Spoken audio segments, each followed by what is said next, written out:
wiki y'omupiira ebeera nnene tuvudde mu weekend nga abatendesi babiri bagobeddwa.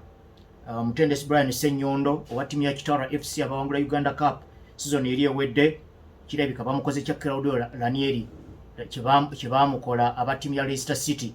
Yabawanguza ekikopo mu ngeri y'ebyewuunyo mu 2016, abantu bonna ne bamusuusuuta, zi message ne zijja, emikimo ne giyitingana.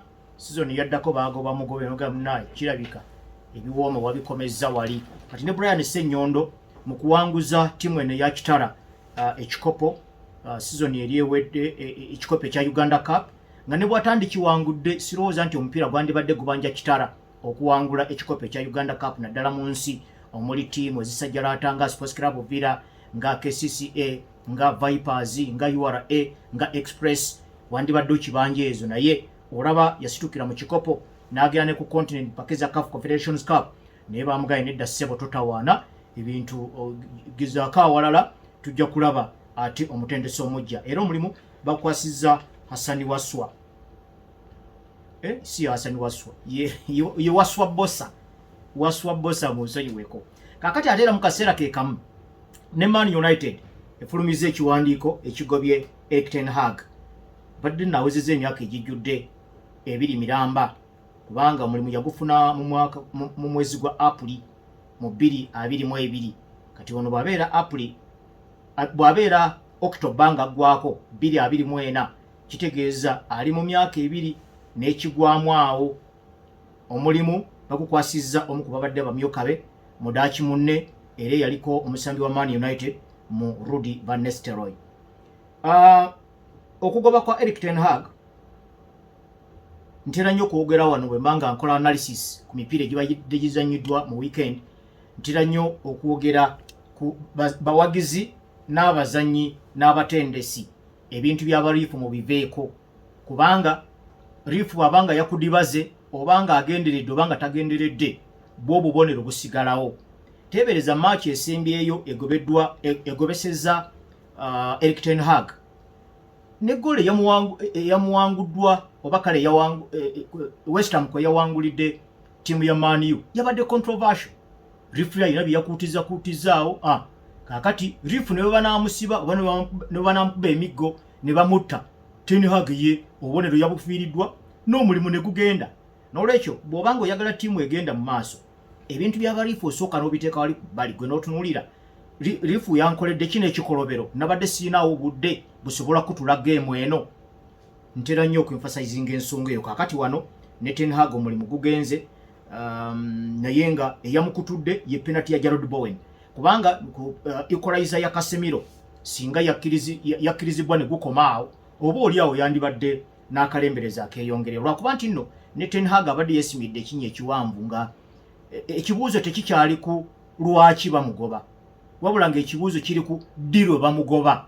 Era ebyo byonna yabadde abyereetedde, kubanga ttiimu nga results tezifuna naye ate era ne performance yennyini nga si eyo bakama bo kwe bayinza okusinziira okugamba nti omusajja kaagira akwatamu.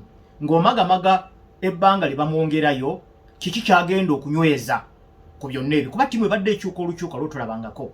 Twalabyeko ne Nusaro Mazirawi ku mupiira Man U gwe yakyalidde Fenerbahce ng'akuba classic number 10. Era Ten Hag yavuddeyo n'agamba nti anzuyo namukubisaayo dde eyo, kwegamba ng'alina engeri gy'alondamu ttiimu nga tumanya enkyukakyuka yaayo omutendesi kikyalengedde mu maaso. Ogenda okulaba nga Casemiro omupiira agulidde midfield tagikubye bulungi n'akubisa Ugarte. N'oga nti naye Casemiro gwaganyika katulabe ku Ugarte oba ng'akubawo ne Kobe Maino. Kati ate ogenda okulaba abo ne bagukuba obulungi oyinza okusanga midfield ya match eddako only 3 days later ng'ate ekyuse ng'ate akomezaawo Casemiro ng'ate amutaddewo ne Christian Eriksen. Kwegamba wabaddewo embeera eyo ey'okukyusakyusa ttiimu naye nga ebigendererwa omutendesi ayinza okuba ng'abiyina ng'omukugu naye ku kisaawe ne bitalabika either mu performance oba mugundi mu result, kubanga oluusi osobola okukola ka shortcut ako performance bw'etabeera nnungi n'okola ka shortcut noga kasita omusajja afunye obubonero obusatu munaagenderaawo, naye ogenda okulaba performance tekkirizika ate ne result oluusi ng'ezze ne yennyikira. Emipiira 128 Ten Hag gy'atendese awanguddeko emipiira 72 n'agwaddula emipiira 20. Owulira nga statistic eyo ensava, naye nsava ku ttiimu eya bulijjo naddala nga eyina playing structure gyosongako. Kati nga bwe tulaba bano ba Enzo Maresca, nga bwe tulaba Ancelotti, omulaba nga mupya ne tiimu agizimbamu ekirowoozo ekijja, naye nga waakiri okirengera nogaha mu mipiira nga 30 oba omusajja bw'anaayingira mu season nga 2 banaamuwulira. Naye kakati United kibadde kizibu okusonga ku kintu ky'ogamba wadde results nga tezijja bulungi nnyo, naye nga kizibu okugamba nti nno mu mipiira nga 12 munaamuwulira. Tiimu ogirabirawo ekulukunyiza wini egikulukunya bukulukunya. Bwebanga egikulukunyiza yinza nti ndowooza ne match eneddako oba banakulukunyayo kwera okulaba ate nga tebakulukunyizaako ddala. Tiimu kwegamba byebadde nabyo erina identity byosobola okusongako buli match bibadde bifaanagana naye nga byonna bibadde negative. Tiimu bwe teeba goolo temanyi kumanaginga lead. Era wano ogwa West Ham ogwawedde babadde bavudde magombe ne bafuna equalizer. Engeri gy'olina okweyisaamu kumanaginga equalizer eno ogamba fazali draw yo eri luddawa. Naye loleka y'akasekeso opponent mwakubiramu goal endala. Kyekimu ne ku kye twalabye ku mupiira gwa Fenerbahce. Era United yeteebye goolo yaayo neeyisa yaayo nga teraga nnyo nti nno teyagala Fenerbahce butateeba. Oba kale obanga olemesezza Fenerbahce togiremesezza kuteeba. Waakiri gwe yongerayo endala otulage nti waakiri gwe tomanyi kuzibira naye waakiri goolo oziteeba. Naye ate naawe n'oteeba ziculuculu nga goolo tezimala. Kugwa FC Porto United eze eyingidde mu goolo 2 tunagamba nti ne musajja ayanguyiza munne tuniiru ng'oli mu Estadio do Dragao. Oba oli awo FC Porto ngejja ngekuba emu ngekuba 2 ngekuba n'eyokusatu. Kakati ate nga United yevaako emabega okugamba nti ate fazali draw ku game gye wakulembedde tuniiru. Kwegamba ebyo bibadde ne identity yaabyo nga bifaanagana naye ate nga si bye bituufu ttiimu byandibadde etambulirako. Naye ate era waliwo nno ne statistic endala eya United eno nti babadde bawezezza n'omwaka nga tebawangula match yonna mu Europe. Kakibeere mu Europa, kakibeere mu Champions League. Emipiira 6 gye bazanyaawo babakubye emipiira 4 ne bagwa maliri emipiira 3. Osobola okuddizayo ddala paka mu Champions League oli United gwe yalimu season eri ewedde omwaka guweze. Naye ate kaakati bw'otunda structure eriwo bano abaami abagoba sporting director Dan Ashworth, technical director mukulu Jason Wilcox, CEO mukulu Omar Beralda. Bano nabo tebannakola mirimu kuweza mwaka nga bakolera wamu. Actually bafunye emirimu batandise okukola mu June ow'omwaka guno. Kakati awo olaba waliwo embeera enzibu bwe kibanga administration ya tiimu ya United batudde nga bayingira mu international break. Kubanga nze nali ndowooza ku tiimu erengera ewala bandibadde Ten Hag we bamugobera basobole okubeerawo ne sabbiiti 2 omutendesi gwe babawadde omulimu asobole okunoonya tiimu engeri gy'ayinza okugitereezaamu. Olwo sabbiiti ezo 2 za international break zigenda okuggwako nga mutegedde omutendesi nti atandise okukola. Naye bw'ogamba nti ate omusajja omuleseewo ku tiimu ennene nga Man U tosobola kugoberako omutendesi lwa mipiira 3. Kitegeeza waliwo embeera ey'obutalengera wala, waliwo embeera ya quick fix. Kyesirowooza nti no kisobola okuyamba tiimu ennene nga United. Ne mutuula essaawa 7 mulamba okuvaayo nga mugobya Ferguson, ate omulimu gwa Ten Hag ne mutagwogerako, ate 3 games later ate ne mugoba Ten Hag. Awo nawo walina ebibuuzo ebyagala okuddamu. Kakati bannayisitule bamuwadde omulimu. Ekyebuuzibwa kirowoozo ki mu nkookinga ne mu nsamba ekibadde mu Man U kyagenda okwongerayo. Kubanga Ten Hag yalabise nga bwe yazze mu Man U yazze na kirowoozo kye. Ebyo nno bikola ku ttiimu ezitavuganya ku bikopo. Ttiimu ezivuganya ku bikopo, filozofe ya ttiimu erina kubeera ku board level. Omutendesi ajja ayina kugisangayo bw'aba ogenda agirekayo. Ze ttiimu ezo zi Bayern Munich, ze ttiimu zi Barcelona mumukuba n'ekintu kye. Era eriyo n'abatendesi abatasobola kusaba mirimu mu ttiimu ezo nga tebasobola nnono ya ttiimu ezo. Naye kati nnono ya United yali mu birowoozo bya Sir Alex Ferguson. Bwe yagenda ebirowoozo yagenda nabyo. Kati woleeta David Moyes ye musajja wa kibaasi, musajja wa kuzanyira ttiimu, kutendeka ttiimu ntono. Kitegeeza yajja na kirowoozo kye ekyali nga tekikwatagana na kukuza ekyo Ferguson kye yali nakyo. Kakati bw'ojja n'ojjawo David Moyes wa kibaasi ng'ayinamu small team mentality eyo yakuba baasi na kawunta.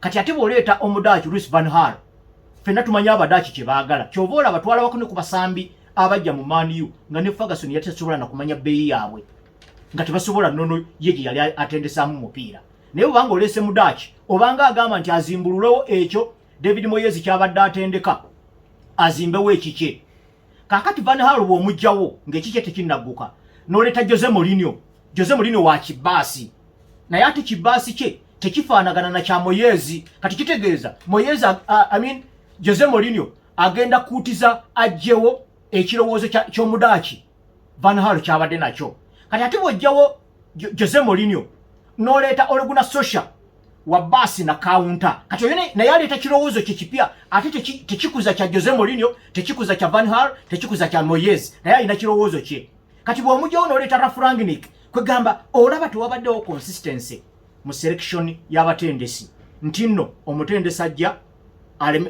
agenda kukuza kirowoozo gundi n'olwekyo anaddawo anaakuza ekyo ekibaddewo kati Van Nistelrooy wadde mudachi nga Ten Hag avuddewo naye kirowoozo ki kyasanzeewo kyagenda okwongerezaako kuba ne Van Gaal abadde waatuuse yasooka n'alaga nga ayagala okuzimba nga bava mu back kwe kugezaako okuleeta ba Andre Onana n'abasambi be yali akozeeko nabo ye beyeesiga era abadde alese ne bano Sairu Mazirawi ng'olowooza nti ayagala kuzimba nga bava mu back naye obanga ozimba ng'ova mu back ate ng'osigaza Harry Maguire ateegazaanya mu kusambako ng'ova mu back kakati awo entungirire ebeera etya kuba goalkeeper bw'atandika omupiira mu goal kick ng'ayagala musambeko namba 4 ne namba 5 muyina okugabana ensonda awandibadde namba 2 ne namba 3 kati ensonda ezo bwe bazigabana kitegeeza namba 2 ne namba 3 balina okweyongerayo mu maaso paka kumpi nga ku center line kati bwe beeyongerayo kitegeeza nti nno ba central midfielders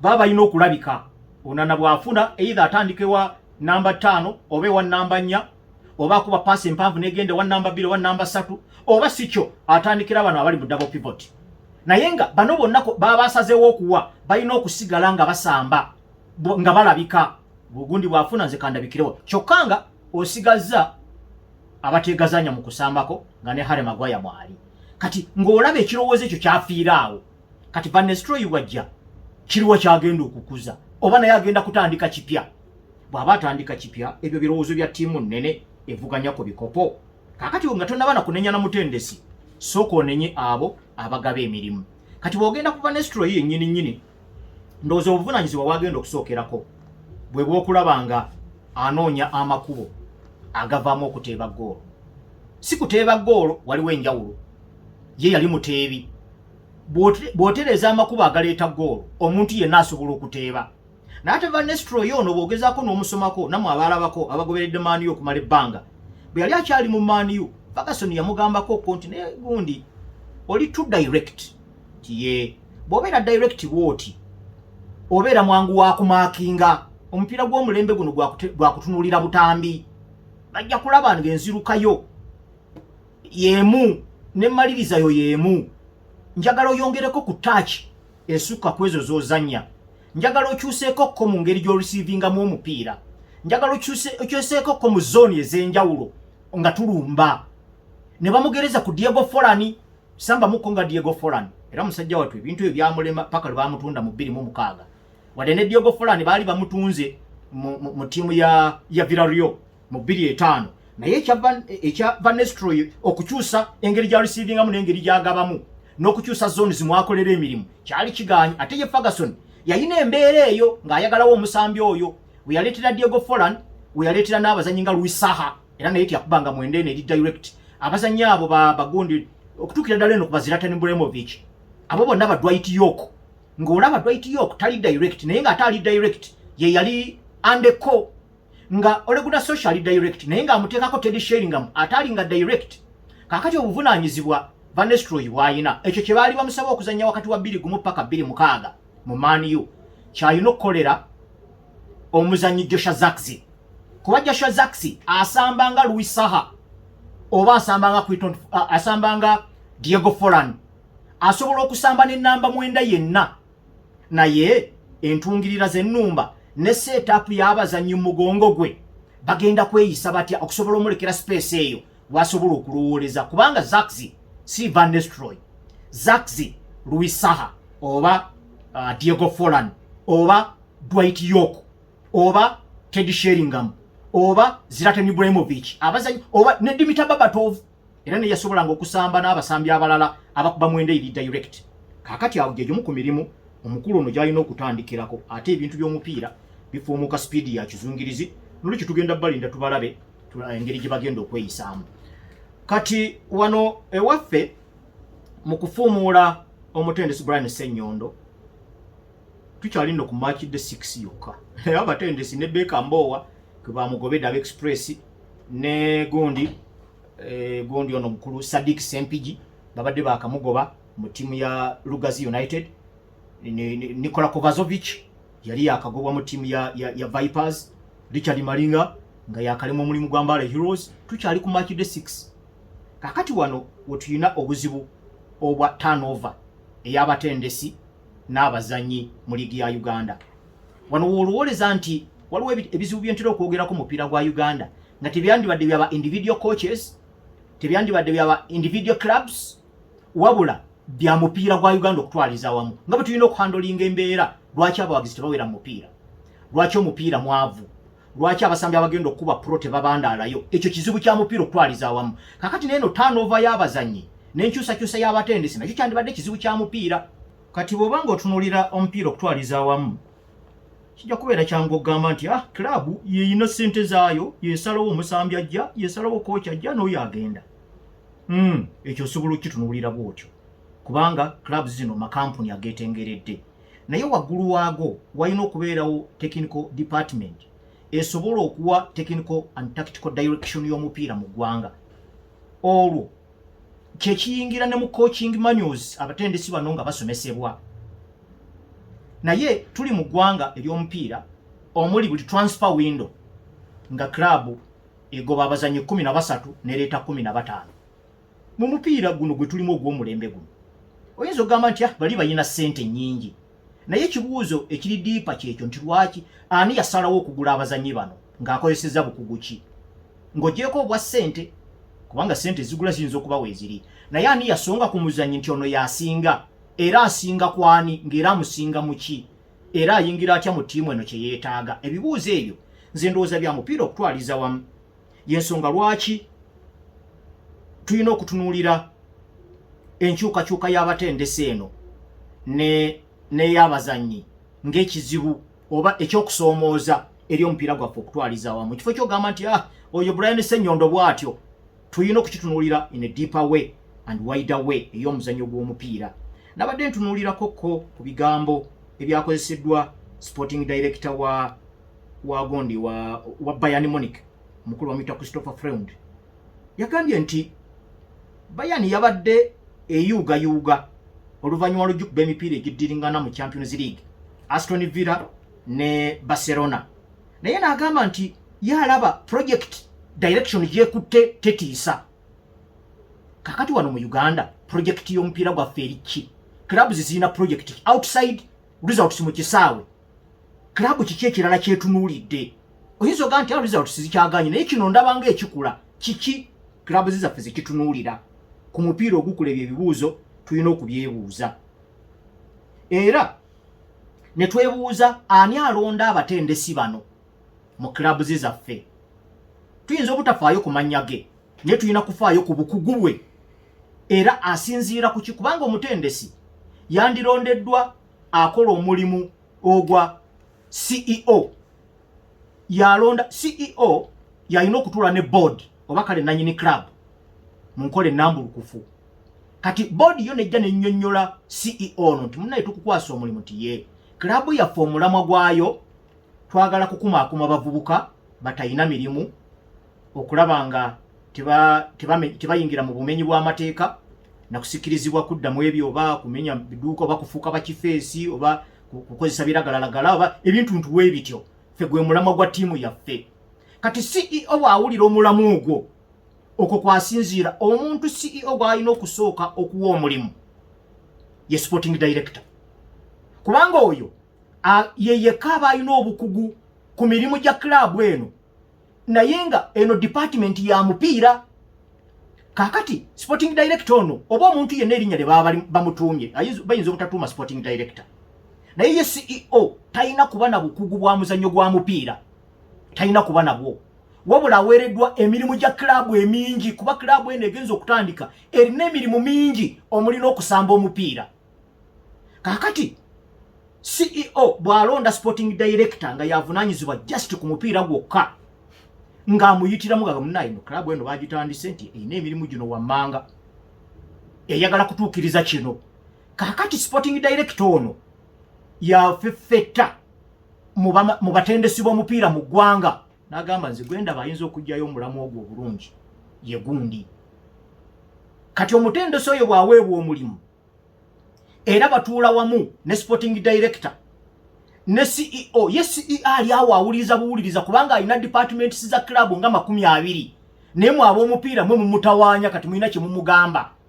Kati bwe mumugamba nga omutendesi recommendinga abazannyi nti okusinza ku CEO kye yaŋŋambye ne sporting director, nze ndaba bano abazannyi balina okugyayo ensonga eyo, n'omulamwa ku mwagala okusambira ne philosophy ku mugenda okusambira. Kati simanyi oba ensonga eno egobererwa okutuuka eyo, ne weesanga ng'ayungudde omutendesi n'oyo amugobye n'ayungulayo omulala, oyinza okwesanga obukugu buno kubanga ebintu bino birina obukugu bwabyo. Bwe simanyi, nyinza okuba sirina bujulizi, bwe simanyi oba bugobererwa bulungi. Bwe tuba nga tutunuulira omutendesi ayungulwa oba okugobwa nga tusinziira ku ebyo ebiri mu kisaawe ku maakidde byokka, ndowooza nti nno omupiira gwaffe gukyalina ebintu bingi nnyo ebikyagubuuzibwa ebibuuzo.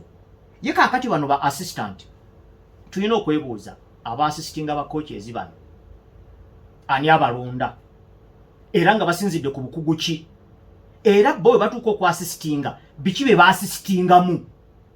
Ntera nnyo okuwa ekitiibwa omulangira Mike Mutebi, ebiseera ebisinga abadde atambula n'abamyuka be, era abamyuka bo badde obalaba abawa emirimu emirambulukufu kwasinziira okuba evaluatinga. Kyova olabanga abamu ku bamyuka be beetengeredde ne bafuna emirimu. Wano Jackson Magera bwe yakwasibwa national team ya under 15 yagenda kuwangula mpaka za Sekafa mu Ethiopia nga tiimu ye ewangudde emipiira gyonna teguddeemu na draw nga teteebeddwamu ne goolo n'emu. Villa we yamujja era yasoose okuzuukusa Villa okugikakasa nti Villa is a sleeping giant naye kyalina obusobozi obuwangula ekikopo. Era Jackson Magera tewalina yamulinda ng'amaze okukola emirimu egyo. Kasita balaba abakulu ba Villa bazuula nti tiimu ekyalinamu akawangula ekikopo, neetuuka ku lunaku olusembayo ng'evuganya ate ne bazuula nti Magere yabalaga ye mubi ne baleetayo omuneneko. Ekirungi omuneneko gwe baleese ekikopo yakiwangudde, naye Jackson Magere yamaze okulaga potential. Naye ng'emirimu gy'abadde agikola wansi wa Mike Mutebi kyekimu n'ono gundi n'ono ayala yennyini kati gwe babadde mu Vipers, kyekimu ne Abdallah Mubiru nze ngenda okumanya nti nno coach nti asobola okutendeka omupiira yali wansi wa Mike Mutebi. Ayina Mike Mutebi engeri gy'alondamu ba assistants be bano n'abawa emirimu ne mule byekwaso, naye yabadde assistant wa Mike Mutebi era yagenza okuvaawo awo. Simanyi atendese Hippos etuuse ku finals ekikopo ekyabavubuka ku continent, wuuyo kakati ye head coach wa Sports Club Villa. Naye ba assistants bana abalala baasisitinga muki, era tuyinza kusinziirawo okuba evaluating nti naye gundi coach abadde akoze ogwo naye gundi assistant, okujjako ba goalkeepers ba goalkeeper coaches abo bosobola obasonga n'obeyi goalkeeper atasamba nako bamudiza back pass n'akankana ku mupiira ogw'omulembe guno oyo osobola omusongako. Naye bano abalala bano omulimu gwabwe ki? Kati ebibuuzo bino byonna bya mupiira kubanga buli club jagisanga ina ba assistants obataka wansi wa 7. Ate oyinza okwesanga buli club ba assistant bano tekuli afuna sente zika wansi wa bukadde 2. Kakati ku musimbi club ze gusaasaanya nga ate teziyingiza. Tulina okwebuuza ebibuuzo ebyo tufune ne answers kubanga omupiira gwaffe guyina okugenda mu maaso. Waliwo no n'abawandiika statistics, naye tulina okwebuuza abawandiika statistics zino basinziira ku kyokuwandiika statistics ezo ziyamba ki era zikozesebwa zitya mu kwongera ku musambi oyo oba ku tiimu eyo mu season eddako. Kuba twandyagadde okulaba bwe kibanga emyaka egisembayo 10 results zibadde nti ezisinga obungi mu liigi ya Uganda zigwa 0-0, 1-0, 1-1. Emipiira gya Uganda ne bw'otunuulira table Uganda Premier League gyeweereza ku statistics trend ebadde bw'eti emyaka 10 egiyise. Kati wobairawo abawandiika statistics bazikwasa baani era bano obukugu bwabwe bwenkana ki okuzaanalizinga n'okusobola okukyusa statistic eyo n'ebeera ya njawulo. Kubanga bwe tubanga tulemeddwa amakuba agawerako agasikiriza abawagizi. Wakiri abawagizi bano tubasikirize mu ngeri ya kuba golo nyingi. Omuntu abeereko ko ku bunkenke. Aba ali awo nga yakatuula ku katebe n'ogugomba akyawo ng'eri bakuba yakubiri. Aba akyasanyukira ey'okubiri ngeno bayikolayiza. Omupiira gugweko golo nnya ku 3. Wabeerewo embeera ey'obunkenke eyo. Naye tugikozesenga bwe tuba nga tetukyalina ba Jackson Mayanja bakubacenga ba Freddy Tamale ba Kefa Kisala bakubacenga ne bakyamuukiriza abantu. Wakiri tukube golo nyingi. Tuulire nti amaaki yabadde nti gwawedde 5 ku 3. Kwegamba abantu babeereko n'ebintu eby'obunkenke bafune n'obutambi obuwerako bateeka ku social media bewaanire eyo. Mwatulidde abo Express laba omwana eno gye yakubye. Laba omedi bwe yatebera bona. Ebyo bwe bityo bye biyinza okuyamba kugamu ku makubo agayinza okuzza abawagizi mu kisaawe. Naye tulina okutunuulira obukugu obwetoolodde abantu bano. Nga tetunnaba kwewaana kugamba nti ne gundi ne bamugoba kati baleese mulala. Eyo trend eri awe kwegamba kifuuse kya bulijjo omutendesi okumukyusa n'abazannyi okuwulira nti ttiimu etya yagobye abazannyi 11 nereeta 13. Ttiimu buli mwaka ng'erabika ng'ezimba ogoba otya abazannyi 10. Kati olina okwebuuza abazannyi bano. Ekisooka ani abayungula ng'asinzidde ku bukugu ki? Ekyokubiri abazannyi bano ani atudde waawo oba department ki ekuza abazannyi kino ekintu kye bayinako? Kuba kama akafaananyi ttiimu gye njogeddeko ya under 15 eyawangula ekikopo mu Asmara ekya Ethiopia mu 2019 eyali etendekebwa Jackson Mayanja. Lwaki tuwulirako Travis Mutyaba yekka? Abazannyi bano abalala bano babulira luddawa. Kitegeeza ne Travis Mutyaba kyemeza ye Jackson Magera okuwangula ekikopo ekya kontinenti oba ekya zooni nga tateebeddwamu ekyo kibi nnyo.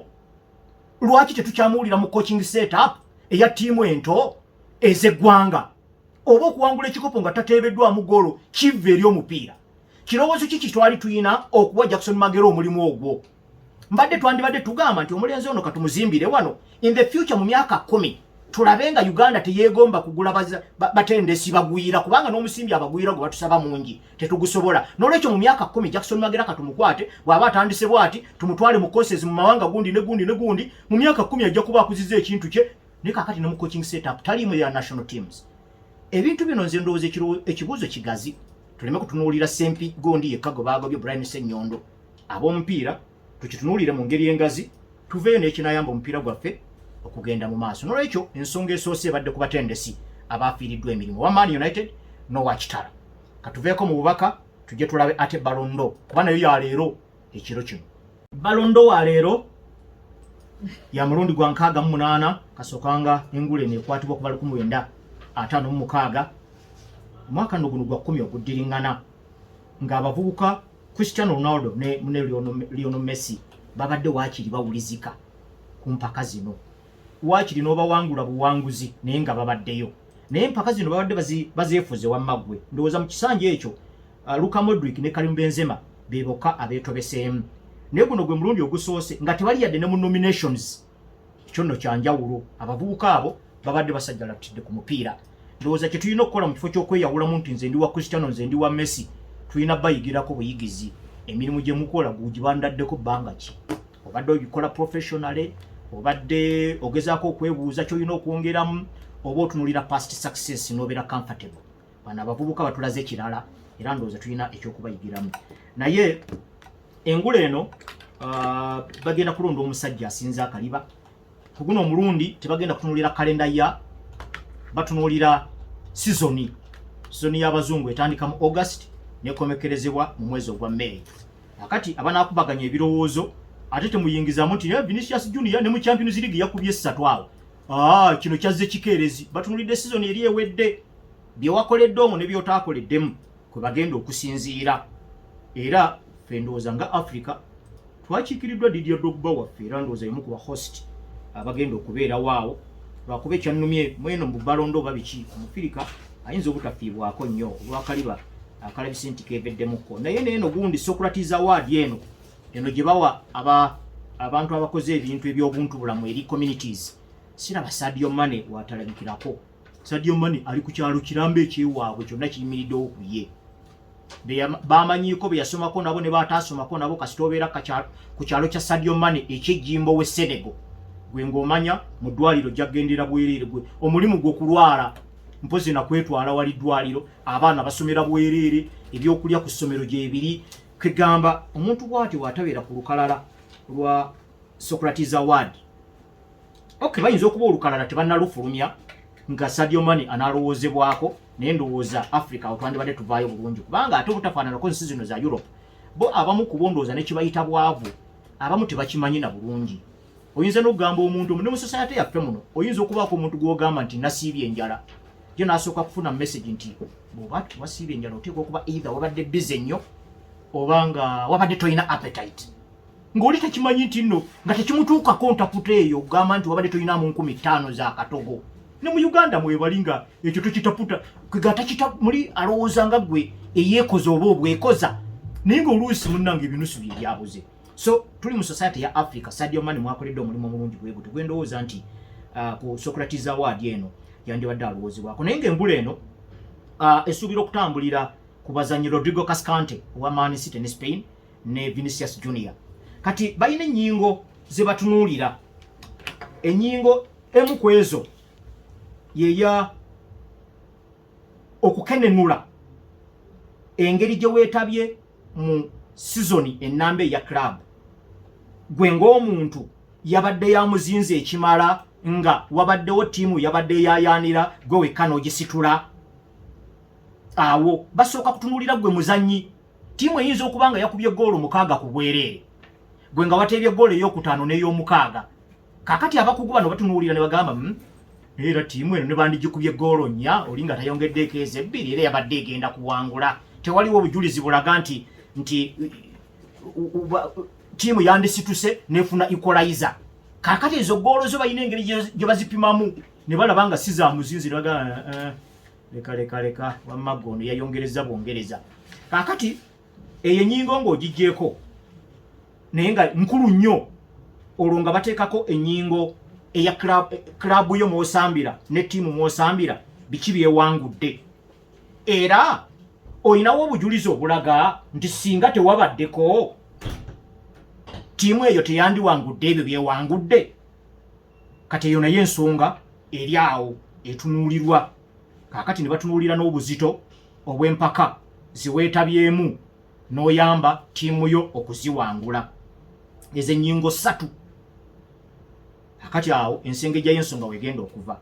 Vinicius Junior mu Brazil abadde abantu abasinga obungi n'amawulire agasinga obungi agakuba we gasonzeeko olugalo. Yateebye ggoolo 26 n'akola assist 12. Era singa teyali mu Madrid mu semi-final za Champions League ne mu final kuba yesitula ak'enjawulo oba oli awo Madrid yandibadde teyogerwako nga omuwanguzi wa Champions League wa season ewedde. Era ina ne ggoolo ez'enjawulo ez'enkizo ze yateeba mu La Liga Real Madrid okusobola okuwangula La Liga. Naye waasanyalira ye Copa America eyandibadde Continental Championship. Kaliba keveera. Kati Rodrigo Cascante si omu ku bazannyi abatera ennyo okuteeka statistics mu mupiira. Era tekimwetaagisa statistics okumanya nti alinako kyayambye ttiimu. Naye era yavaayo ne yeejujuba. Mu kalenda ye yateebayo ggoolo 12 n'akola assist 15. Era ffe tuyinza n'obutateekamu birowoozo byaffe nti yayamba nnyo Spain okuwangula Euros. Naye ate bo bennyini akakiiko ak'ebyekikugu aka Euros bwe kamulondo okubeera MVP wa Euros. Ako ffe ne butandiyongeddemu birowoozo. Ne bwe tuba tetumanyi kusengejja mirimu gya nnamba 6. Kali akakiiko ak'ebyekikugu aka UEFA ke kayamba ne kawaawo obujulizi obwo.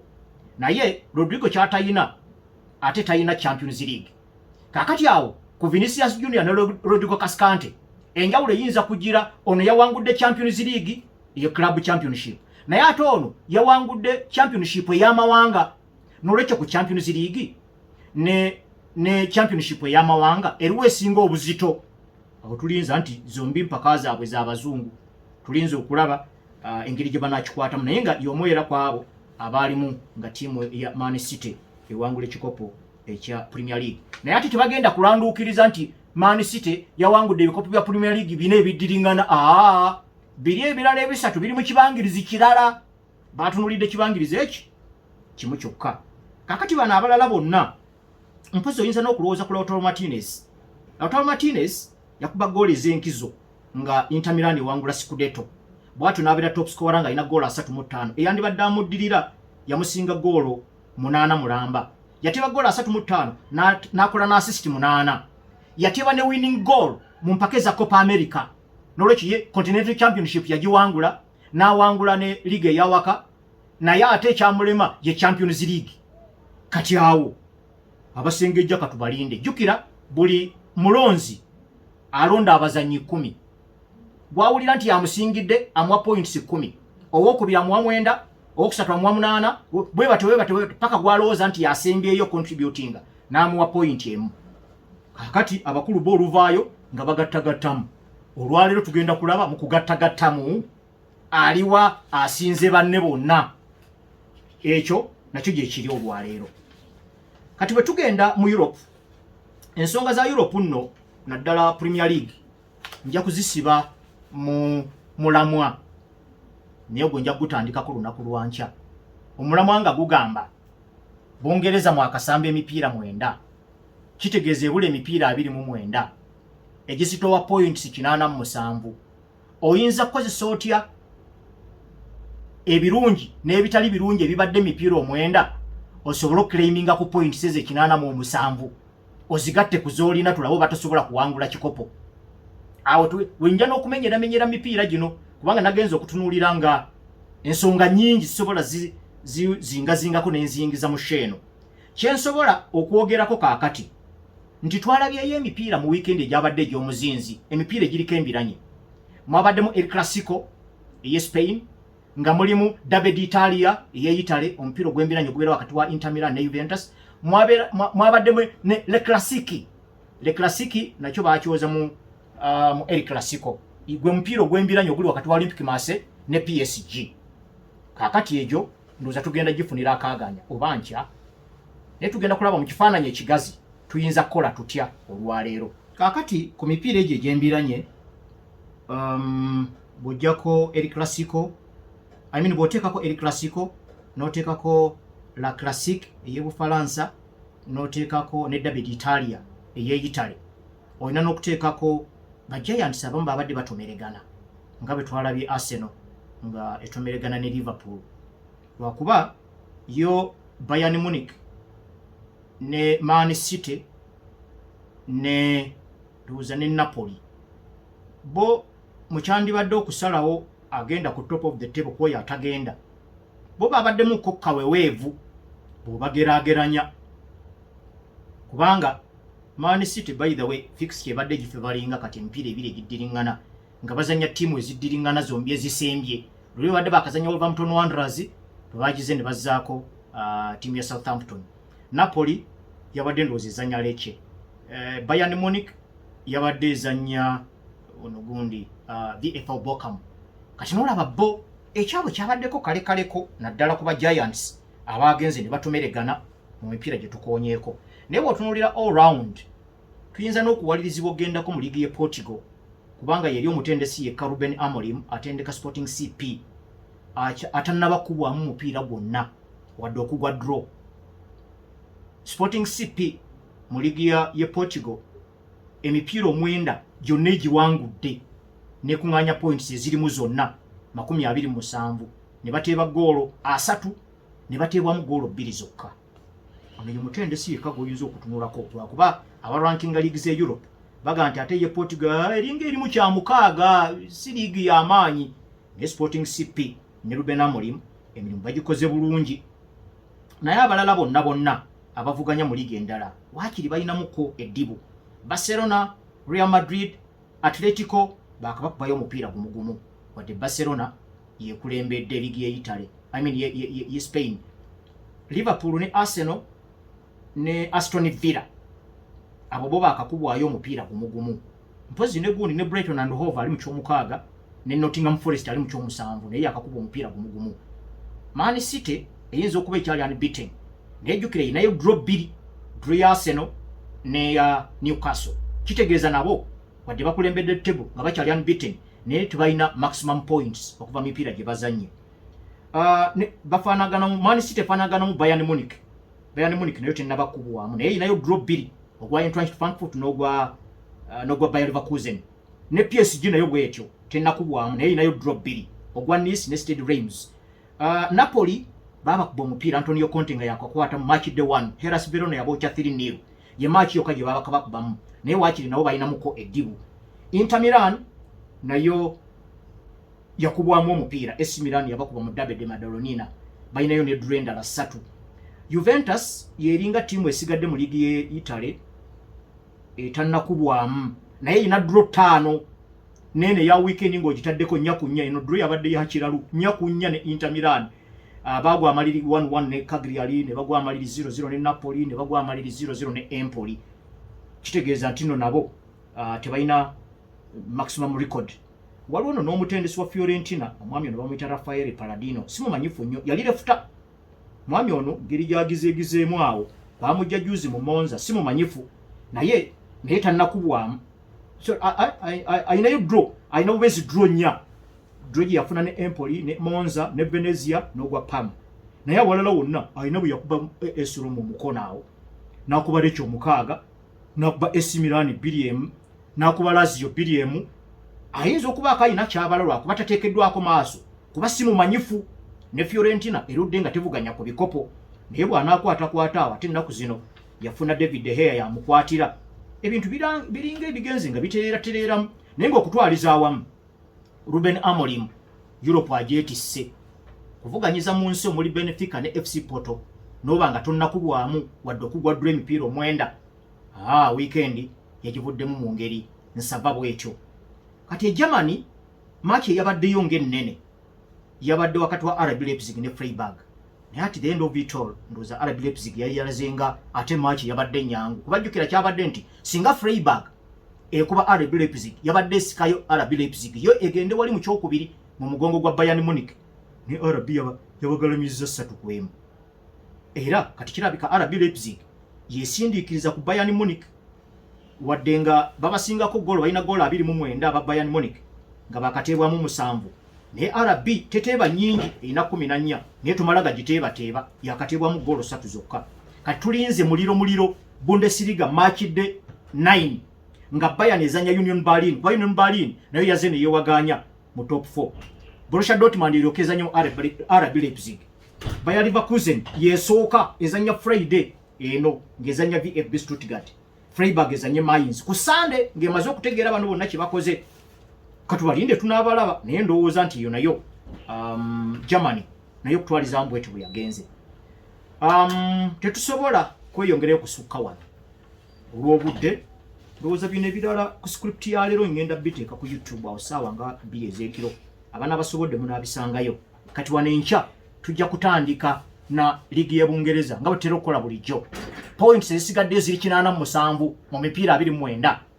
Bizibu ki oba birungi ki ebibadde emipiira egiguddewo 9 by'olina okuleka emabega ng'oyagala okclaiminga points eziwerako kwezi 87 kubanga as per now kiri tiimu kumpi okutuuka mu kifo eky'15 bonna balina emikisa gye gimu okuwangula ekikopo wabula olina kweyisa bulungi mu ligi mu mipiira egisigaddeyo 29 ne mu points 87 ezisigaddeyo ng'oyongereza ku ezo z'olinawo n'olwekyawo mulamwa tujja okumenyeramenyera ne mu mipiira egyabaddeyo mweno weekend obudde butuganyiza komano kankome wano 0 David awangaale Ssaabasajja.